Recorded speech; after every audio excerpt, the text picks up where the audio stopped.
그래서 제가 이제 이렇게 설계를 플랜을 장기적으로 한 10년 가까운 기간을 두고 해보니까는 이렇게 좀 고액연봉자일수록 사전에 이렇게 준비를 하면 법인 설립으로 자녀 교육자금 또 은퇴자금까지도 미리 설계를 할 수 있는 큰 장점이 있었습니다. 그래서 오늘은 이분 소개를 해드린 이유는 2021년 제가 두 번째 사례잖아요. 좀 여러분들도 한번 생각을 해볼 수 있는 계기를 만들어주는 사례일 것 같아서 소개해드렸습니다.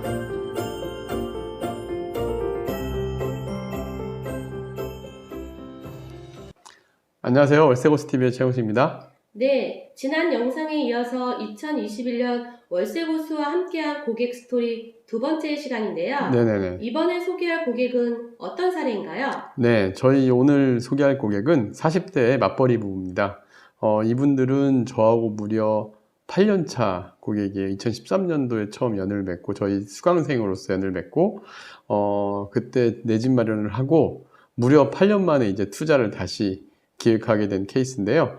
이분들 상황을 좀 설명을 드리면 이분들 남편분은 대기업에 다니시는 직장인이시고 와이프분은 외국계 회사에 다니시는 분이세요. 두 분 합산해서 연봉이 한 2억 5천 정도 되니까 상당히 고액 연봉자들이죠. 40대 중반대 나이대, 그러니까 74년생, 76년생 그렇고요. 첫째 자녀분은 이제 고등학생, 그리고 둘째 자녀분은 중학교에 다니는 부부 두 분이십니다. 이분들 같은 경우는 이제 부부 가용자금도 좀 되고 하지만 그동안은 집 문제로 인해 가지고 돈이 좀 많이 묶여 있었어요. 이분들은 2014년도에 제가 집을 하나 매수를 해드렸는데 자산 상황을 좀 볼까요? 일단 주거용 부동산으로 우리 재건축단지 되게 유명한 개포동에 있는 주공 아파트를 매수를 2014년도에 저희가 8억에 매수를 도와드렸어요. 그리고 이분들이 다시 이제 저희에게 투자를 요청을 한 이유는 기존에 전세보증금 8억의 아파트를 살다가 아파트 입주 시에 추가 분담금이 2억이 들어갔거든요. 그리고 대출까지 해가지고 총 공제 후에 5억 정도가 잔액이 남은 겁니다. 그러니까 전세 살다가 신축으로 들어갔는데 재건축 분담금이 그만큼 적게 나왔던 거죠. 그래서 이게 5억 정도 현금으로 이제 투자 여력을 좀 생각을 했던 거고요. 그런데 집 가격이 워낙 많이 올랐어요. 34억이다 보니까 이걸로 주택 쪽으로 투자하기에는 종부세도 이제 이번에 나와보고 하니까 1주택임에도 불구하고 꽤 나왔거든요. 그래서 이런 부분들 때문에 이제 상업용 부동산 투자를 해야겠다 생각을 했는데 또 저한테 상담을 하다 보니까 놀랐던 거는 이게 소득세 구간이 워낙 높은 구간에 있다 보니까 세금이 이렇게 많이 나올지 이런 거에 대해서 감이 전혀 없으셔서 그런 부분 상담하다가 법인으로 이제 투자를 하게 된 사례인데요. 이분들 같은 경우는 저하고 상담을 통해서 여러 가지 것들을 참 많이 의견을 나눌 수가 있었고 또 어떻게 하다 보니 참 실적도 참 좋았습니다. 2014년도에 제가 개포주공 아파트를 한 2분 정도 사드렸었는데 어떻게 두 분 다 운이 참 좋았네요. 어쨌든 그런 식으로 해서 이제 투자를 2021년도에 수익형 부동산 상담을 하게 됐던 케이스입니다.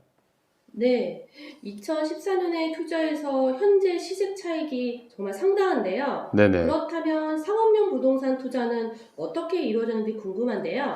네, 일단 상업용 부동산 투자는 바로 법인 설립으로 해드렸어요. 일단 5억 정도 자금으로 투자를 해야 되는데 법인 주소지를 일단 강남으로 할 수밖에 없겠죠. 강남으로 하게 되면 이제 과밀억제 권역, 제가 전에 취득세 관련해서 얘기했던 적이 있습니다. 과밀억제 권역이다 보니까 이제 취득세가 중과가 되는 지역이니 비과밀억제 권역 물건을 할 수밖에 없는 상황이 됐고, 그리고 일단 자녀들 증여까지 생각을 해서 자본금 1억으로 가족 법인을 설립을 했습니다. 현금은 5억이 있는데 자본금 1억으로만 잡은 이유는 자녀들 지분을 좀 높게 해주기 위해서 그랬어요.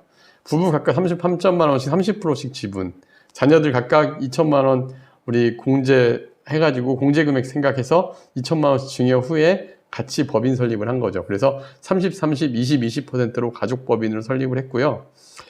그리고 이제 5억이 남는 돈이 있는데 그 중에서 이제 물건을 4억 5천짜리 상가를 투자를 했습니다. 근데 우리가 하나 더 여기서 염두를 해둬야 될 게 신설법인이잖아요. 신설법인 같은 경우는 상가를 매입을 할 때 대출받기가 좀 어려울 수가 있어요. 왜 그러냐면 상가 매입 시에 은행에서도 신용도를 보거나 할 때 그동안의 과거의 매출 매출에 대한 그 이력이 없다 보니까 이 법인의 신용도를 알 수가 없죠. 또 수익에 대한 기준도 없다 보니까.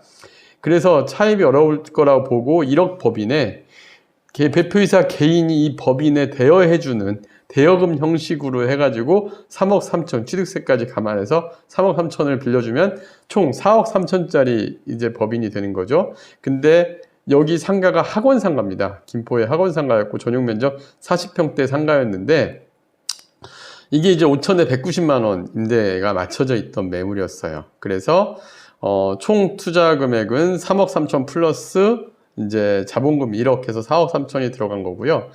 일단 내가 은행에 차입은 안 했지만 대표이사 개인이 법인한테 이제 대여를 해준 식으로 해서 진행이 됐는데 또 이게 이자를 받거나 하면 또 소득세가 발생을 하거든요. 근데 개인 이자에 대해서 대표이사 개인이 빌려주는 거에 대해서는 무이자 처리도 가능합니다. 그래서 무이자 처리해서 수익을 증대하는 것처럼 방식을 찾았고요. 그리고 과밀억제 권역이 아닌 김포지역 상가 투자니까 취득세 일반과세로 4.6%로 매입이 가능했습니다. 그 다음에 이 돈을 월 수입을 또 법인세를 또 좀 절세를 해야 되잖아요. 그래서 비용 처리를 위해서 이자 비용이 없으니까 비용 처리할 게 없다 보니까 법인 렌터카하고 법인카드를 좀 업무용 형식으로 활용을 할 수 있게 구성을 해가지고 매월 수익이 190만 원이 발생을 하는데 매월 렌트카랑 기타 법인카드 비용을 처음에 세팅 예산을 90만 원만 잡았어요. 그래서 90만 원 이내에서 이제 비용 처리를 하고 월 100만 원의 이익이 나잖아요. 그럼 100만 원의 이익이면 연에 1200만 원이죠. 1200만 원 수익 중에서 이제 법인세를 10% 내는 그런 방식으로 이제 설계를 한 거죠. 법인 설립 같은 경우는 이렇게 사전에 설계를 할 필요가 있습니다. 그리고 매월 이익이 나는 금액 플러스 그 다음에 이 법인으로 투자를 향후 좀 늘려갈 예정이에요. 앞으로 이제 취득세 중과가 5년이 시간이 지나면 해제가 되거든요. 그러면은 그동안 이제 또 우리 와이프분께서 한 3년 정도 직장생활, 3년에서 5년 사이 직장생활을 더 할 예정으로 지금 생각을 하고 계시는데 그 사이까지 연 2억 5천의 수입 중에 이제 대출이 없잖아요, 이분들은. 대출이 없다 보니까 계속 저축을 감안을 하면 1억씩 거의 1억에 가까운 저축이 가능하더라고요. 그러니까 한 8천에서 1억 사이를 연 저축을 모아가면서 투자 자금을 더 늘려가는 거죠. 그래서 이제 법인으로 더 나중에 임대소득을 늘릴 수 있게 저랑은 앞으로도 한 3, 4년 뒤에도 4, 5년 뒤에도 또 추가적으로 투자를 할 수 있게 만들고 이렇게 추가적 투자를 할 때 법인 설립이 해놓은 상태라 한다면은 법인에서 또 다시 차입하는 형식으로 진행을 한다 그러면은 이 법인의 수익을 더 크게 만들 수가 있겠죠. 그러면은 자연스럽게 증여, 그 다음에 향후 두 분이 은퇴를 하더라도 건강보험료도 지역가입자가 아니라 직장가입자로 유지를 할 수가 있고요. 그 다음에 법인에서 이제 급여도 받고 하면 자연스럽게 은퇴 준비 및 또 법인에서 발생한 수익으로 자녀들의 학자금을 만든다든가 하는 것도 가능합니다. 그래서 제가 이제 이렇게 플랜을 한 장기적으로 한 10년 가까운 기간을 두고 해보니까는 이렇게 좀 고액연봉자일수록 사전에 이렇게 준비를 하면 법인 설립으로 자녀 교육자금 또 은퇴자금까지도 미리 설계를 할 수 있는 큰 장점이 있었습니다. 그래서 오늘은 이분 소개를 해드린 이유는 2021년 제가 두 번째 사례잖아요. 좀 여러분들도 한번 생각을 해볼 수 있는 계기를 만들어주는 사례일 것 같아서 소개해드렸습니다. 네, 다음 강의도 기대하겠습니다. 네, 감사합니다.